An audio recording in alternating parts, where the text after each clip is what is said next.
Anies itu punya duit berapa dia? Kok berani jadi capres? Kan itu dia kan gitu. Oh, tetap kan, aja. Nah, duit Egy sama duit Anies kan juga nggak punya uang kan itu masalahnya. Dia berani jadi capres meskipun seperti itu nasibnya kan gitu. Masa Egy sudah nggak bisa? Kalau nanti Anies mau lagi gubernur gimana? Biarin aja nggak apa-apa. Jadi ribut antar Nggak teman. apa-apa. Kan kita kan cari pasar kan gitu kan itu masalahnya kan. Bagaimana pengalaman Rustam?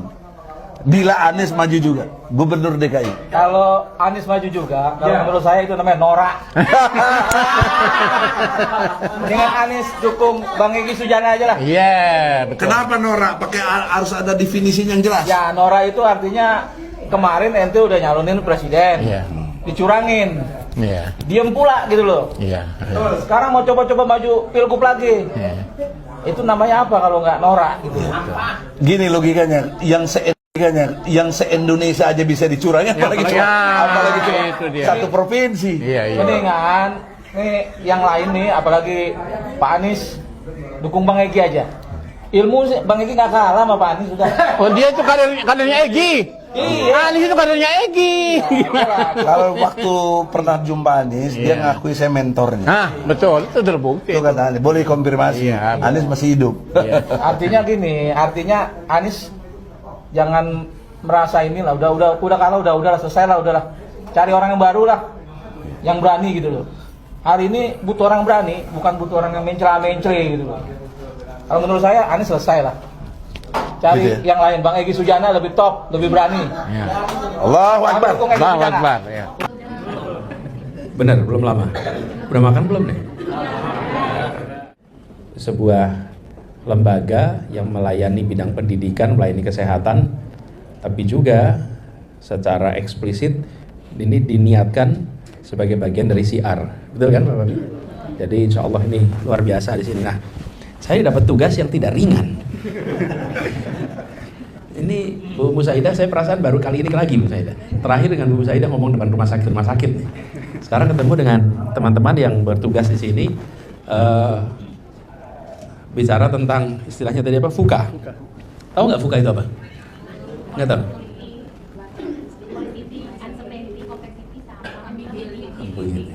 Katanya sih gitu. Volatility, uncertainty, complexity, ambiguity.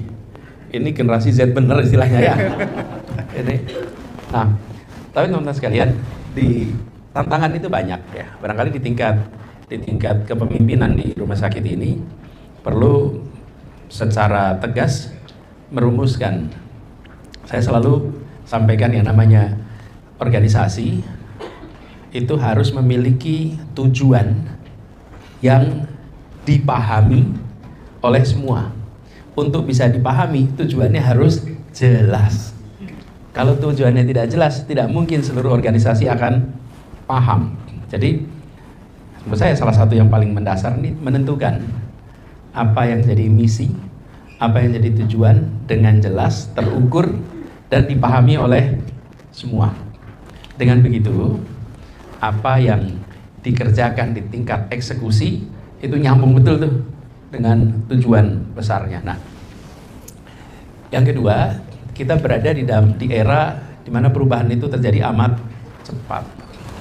Kalau di sini disebutkan sebagai uncertainty, complexity, bahkan ada volatility. Ini mensyaratkan kepada kita kemauan untuk melakukan perubahan, kemauan untuk meninggalkan zona nyaman. Meninggalkan zona nyaman itu enak dikatakan, tapi kalau dijalanin gimana?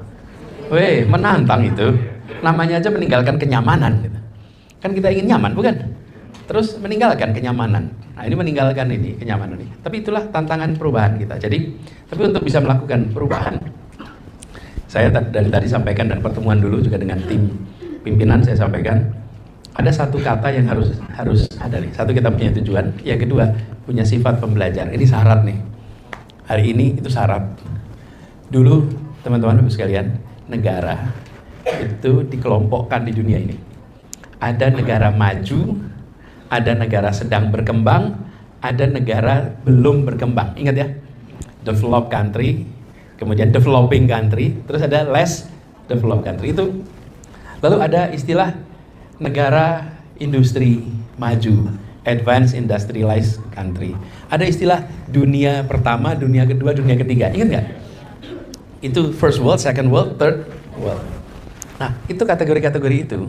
Sekarang ini yang disebut sebagai kategori tertinggi, itu bukan first world, bukan industrialized, bukan advanced, tapi apa? Learning nation.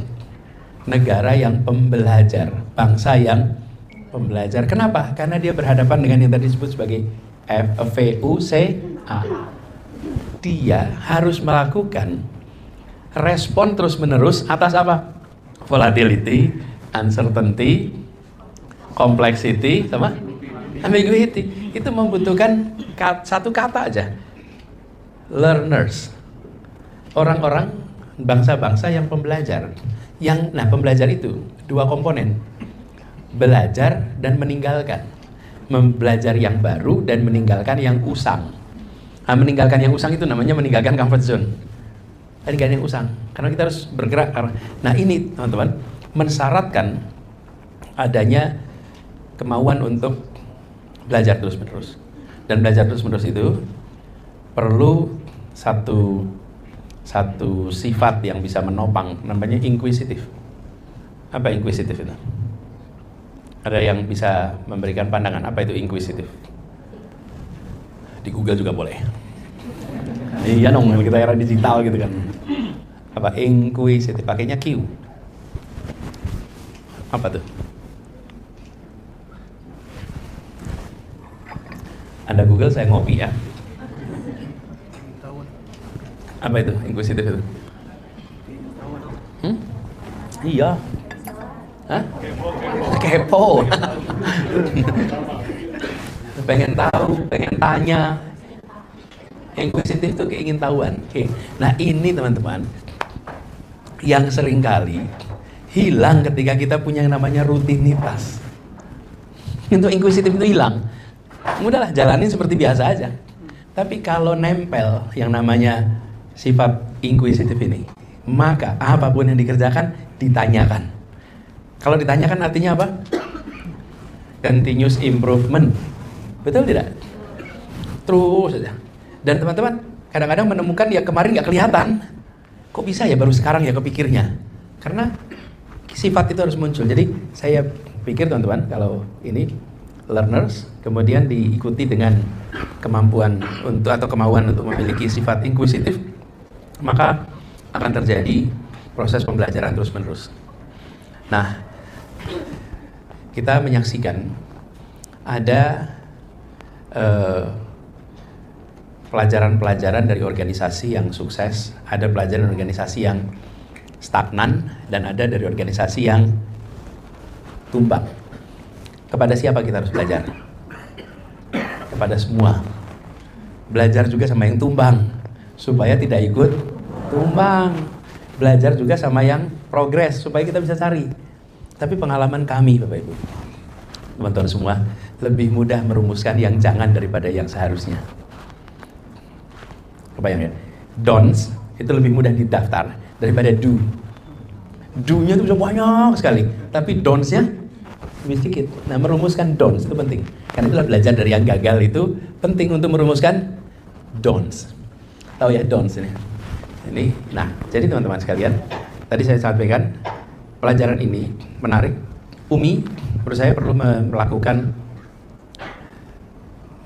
semacam pembandingan. Dengan siapa? Bandingkan dengan yang berhasil, bandingkan dengan yang stagnan, dan bandingkan dengan yang turun. Di situ nanti cari tuh. Supaya apa? Kalau ketemu yang turun terus sama, ini kita kira besok kita akan begitu tuh. Udah ketemu nih. Saya ini seperti ini nih. Mereka 5 tahun yang lalu seperti kami sekarang. Nah, berarti besok 5 tahun akan datang kita akan mengalami hal yang sama. Nah, jadi teman-teman saya usul itu bisa dikerjakan di tiap-tiap unit. Kenapa? Karena kita bisa belajar dari berbagai tempat. Dalam organisasi itu ada unit-unit yang memiliki kesamaan. Unit-unit lakukan pembelajaran. Saya cerita sedikit soal DKI. DKI itu pegawainya ada 200 ribu orang. Banyak ya. 62 ribu itu kira-kira ASN. Sisanya adalah kontrak. Yang kontrak itu sampai bersihkan jalan, bersihkan pohon, itu kontrak semua.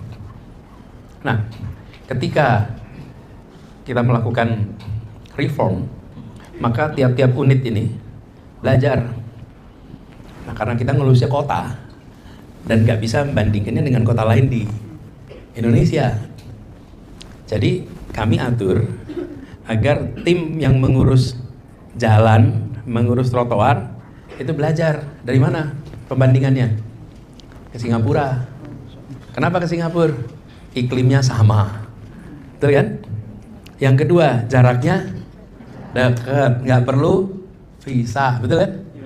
Jadi tim Bina Marga kami itu dikirim ke sana untuk belajar hari Rabu dan Kamis. Rabu berangkat, Kamis Jumat mereka bekerja di sana, Sabtu Minggu mereka pada liburan di sana. Terus minggunya baru pulang. Ini keluarga boleh nyusul, atau lebih dekat dari ke Medan kan? Nah, apa yang terjadi? Kita melakukan pembelajaran apa yang dilakukan di sana. Taman, sama, tim taman dikirim. Tim air dikirimnya ke Hong Kong. Mereka pada dikirim itu di balik transformasi yang ada di Jakarta, itu ada proses benchmarking namanya. Oh, itu semua udah tahu lah caranya. Tapi yang penting, ada kemauan untuk belajar. Ini harus dibangun. Dan apa yang menarik teman-teman, saya berkomunikasi dengan banyak wali kota. Mereka itu mau mendampingi, jadi seperti dari Singapura itu mendampingi kita. Jadi tim kita yang bikin, itu banyak kerjasamanya dengan pelaku internasional. Kenapa? Ya, karena kotanya sudah berhasil melakukan transformasi, bukan? Kalau yang belajar itu cuman gubernurnya aja, maka kira-kira terjadi nggak eksekusi sampai ke bawah? Enggak, semuanya tuh. Jadi saya usul proses pembelajaran ini dari atas sampai ke bawah untuk semua aspek. Kami melakukan itu juga untuk rumah sakit di Jakarta. Kita tentukan beberapa rumah sakit di Jakarta, sehingga rumah sakit milik daerah itu benchmarking dari yang mulai ngurusin soal diagnosa, saya nggak tahu istilah kedokterannya apa, tapi yang mengurusi CT scan, ronsen, MRI, apa tuh namanya tuh? Apa? Penunjang. Itu belajar ke rumah sakit X. Untuk yang perawatan pasien, belajarnya ke rumah sakit Y. Jadi dibagi-bagi itu. Supaya apa? Ada pembelajaran. Jadi teman-teman sekalian, saya melihat sifat pembelajaran inkuisitif itu menjadi kunci untuk ke depan. Lalu, Bapak Ibu sekalian, ada satu peristiwa anekdotal yang selalu saya ceritakan di dalam organisasi yang sifatnya melayani. Rumah sakit ini melayani bukan? Melayani. Siapa yang dilayani? Pasien. Orang yang datang ke sini. Saya mau cerita nih.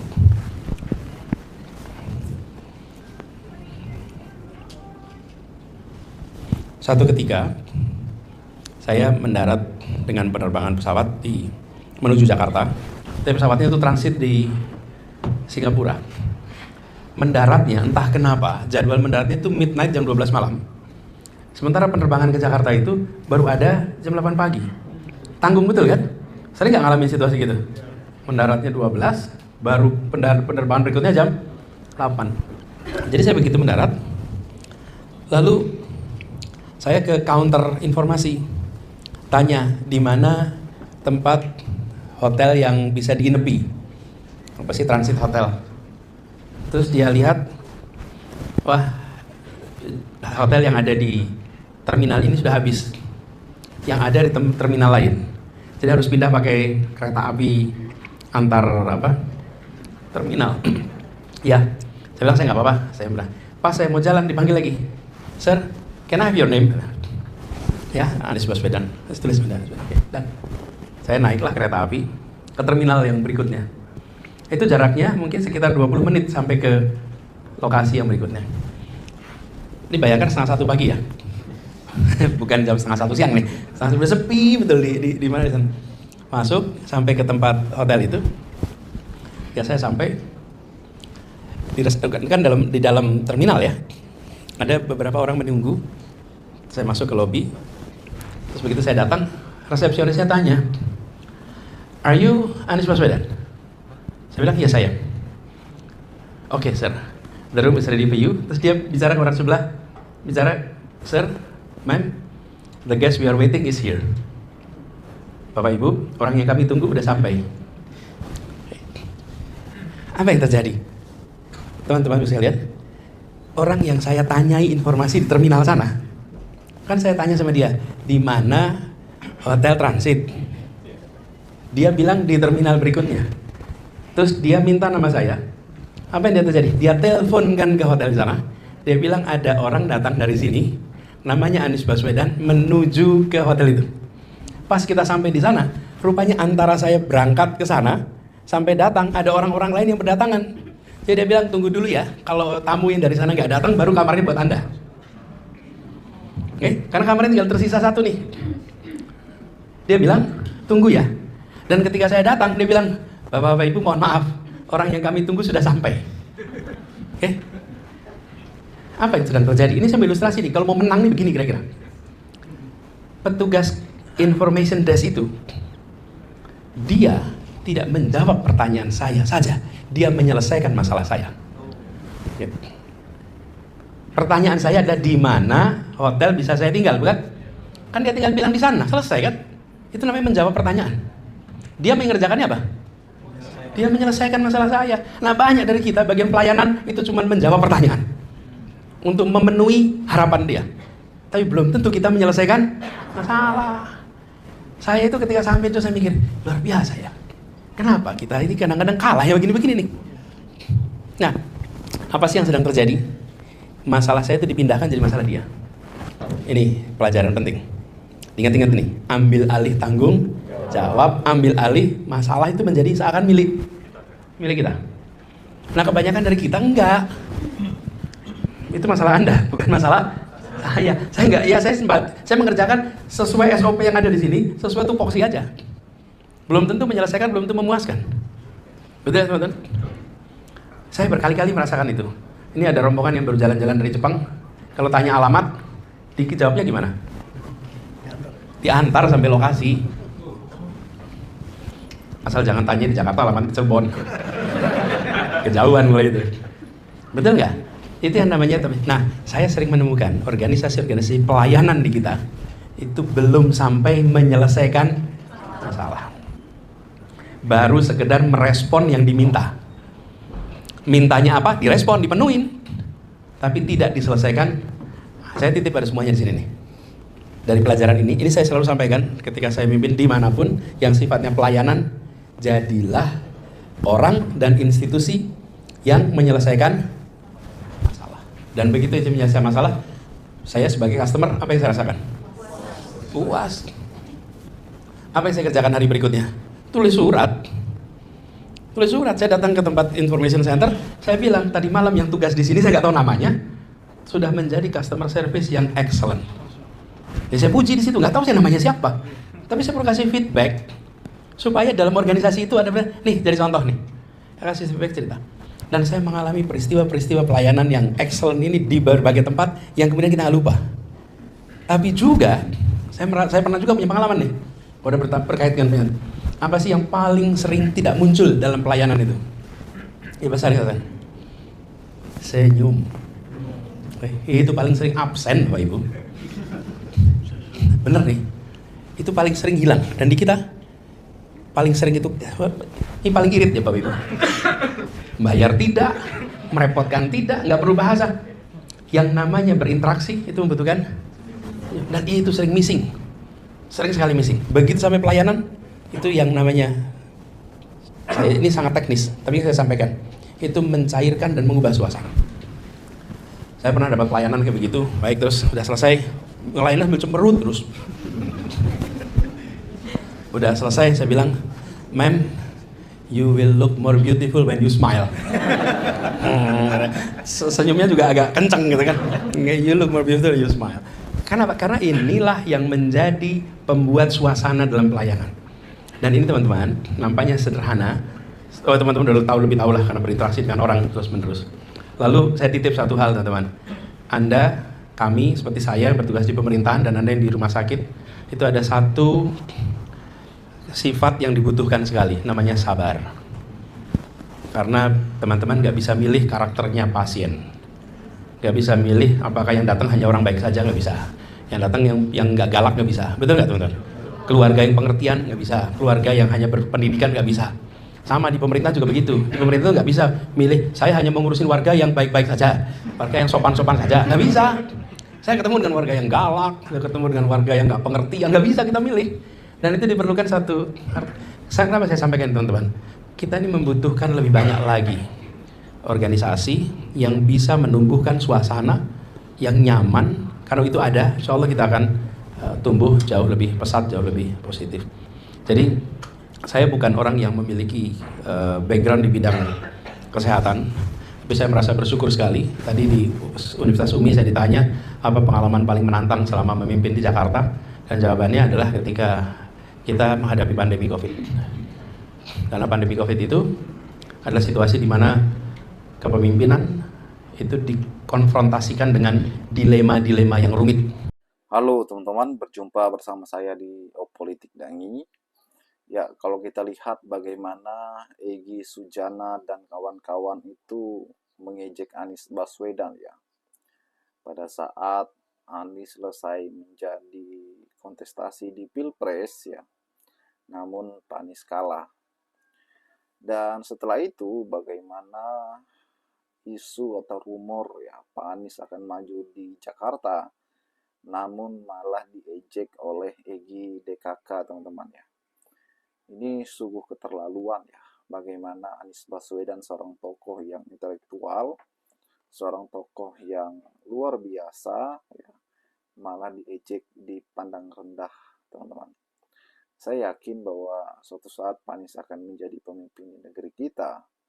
Bagaimana menurut kalian?